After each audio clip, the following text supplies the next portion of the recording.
Manipur Top Trending News na tungan-tungan reliable source sindagi lakot jaraga mata-matam di oiba maru oiba ipaw sin patukuna khanghanjari. Ahanbada ngasigi tang mga thamapan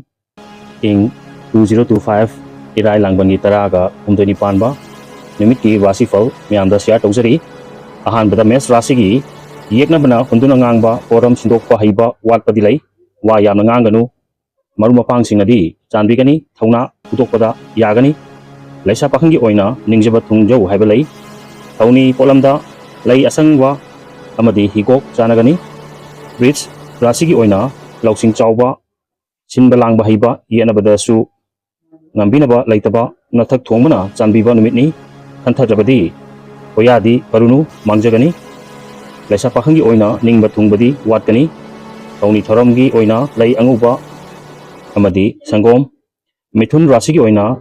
nachananai amadi miyamna yamna chanbigani aruba thabak thoramdi makoiga pangminau mitopna pangangangba wa oina laurunu laisa pakhangi oinadi nungsibana chali thauni thoramda lai higo markha tarkoda karkat rasigi oina onthokna laibak pagadaba numitni sel thum amadi marumapang phangani pungning pena nungaigani napal loinarabadi mikha pongani laisa pakhangi oina ningjaba thungani thauni polamgi oina lai chini angangba kathu singha rasidana kari hairi ningbadubuk phangbana chading hantharani oija oithak phangani hangba kandrabadi nathak thongbaga yenagani amadi chokpa yaba engnagani hairi laisa pakhangi oina laibuk phagani thauni thoramda lai higo kachau kaina rasida thajadaba kanaba phangjaba marupki mateng laubana afaba mahi phangani afaba marup khanbadi laide akhang ahi sarabadi thabak kaigani laisa pakhangi oina pau nungaiba tau haibalai thauni polamda lai napu ismis asin singba kathu makha tarakpada tula rasina kari hairi hakchang nungaiba amadi miyamga thajanabana afaba thabak pangani parki lausing sinarbadi sel thum kanagani sakhang dabanadi tathi laisa pakhangi oina maridi hanagum pai thauni thoramda lai higo katlu haiba piri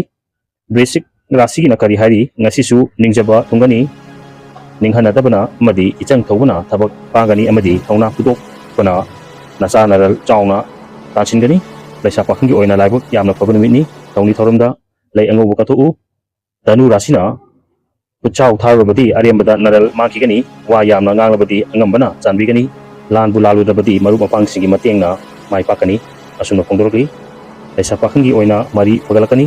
thauni polamda lai angoba makar laibak phaba ing manung wa tanaraga pakat pa thabak sing chaw mai pakadaba numitni miyamga mari phabadi wali tuidei sexilu pakhang lesabi oina pungning nungai jagani thauni thoramdana lai hiko kathu kumba rasina anoba aruba thabak amata naitom panganu migi mapuk nungainaba kathokpa kharasu tau wanom thongnom karisu kanaroi laisa pakhangi oina nasagi takhalabadi fararoi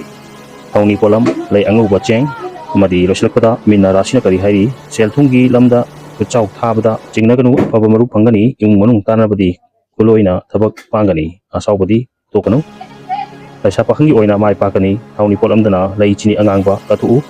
makha tarkada thauni thom singgi polam sing asi isana ningjaba laida katpiu mahi choina phangani asuna phongdorokli asu pawdamada soikiran kibawa basuna pigani channel asi bunuk sibiduna share amadi subscribe tawbibi dama haini tan tharap phongdoksari amadi makha tanamyam gi seba tawba ngamba ojage